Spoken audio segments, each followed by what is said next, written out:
এক অদ্ভুত ঘটনা ঘটে এক গ্রামে। একটা ছেলে যে সদ্য বড় অসুখ থেকে সেরে উঠেছে, তাকে তার মা বাবা জোর করে বিয়ে দিতে চায়। কিন্তু বিয়ের যে বরযাত্রী এসে পৌঁছায়, তারা ছিল একেবারে অস্বাভাবিক। সবাই মুখে সাদা রঙের মুখোশ পরে এসেছে। সেই গ্রামে একটা বিশ্বাস আছে, যদি কেউ সাদা মাস্ক পরে বিয়েতে আসে, তাহলে সেই বর বেশি দিন বাঁচে না। ছেলেটি ভয়ে পালাতে চায়, আমি এই বিয়ে করব না। কিন্তু তার বাবা মা বলে, সবই তো তোর ভালোর জন্য, তুই বুঝবি না। ছেলে ভাবে তার বাবা মা তো তাকে সবসময় ভালোবেসেছে, তারা নিশ্চয়ই এমন কিছু করবে না। হঠাৎ কনে তার মুখের ঘোমটা খোলে এবং মিষ্টি স্বরে বলে, প্রিয়তম। কনের কণ্ঠস্বর শুনে ছেলেটি স্বস্তি বোধ করল। যখন সে কনের মুখ দেখল, তখন তো আরো খুশি হয়ে গেল, কারণ কনেটি তার পছন্দের মেয়ে। তাই সে আর না ভেবে বিয়ে করে ফেলে। কিন্তু অদ্ভুত ব্যাপার শুরু হয় এরপরে। ছেলে যখন মায়ের হাতে চা দিতে যায়, তখন তার নজরে পড়ে মায়ের হাতে কালো দাগ। সে ভাবে মায়ের হাতে এই অদ্ভুত দাগটা কি।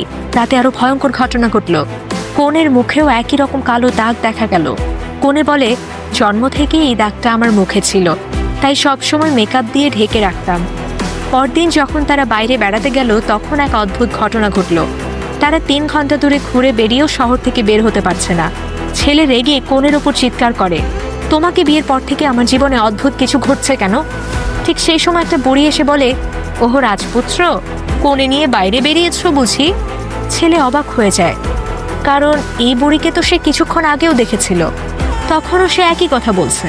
এখন আবার সেই বুড়ির সঙ্গে দেখা হলো, আর সে আবারও একই কথা বলল। ছেলেটি কিছু বুঝতে পারে না। কনে তখন বলে, আমরা বাড়ি ফিরে যাই।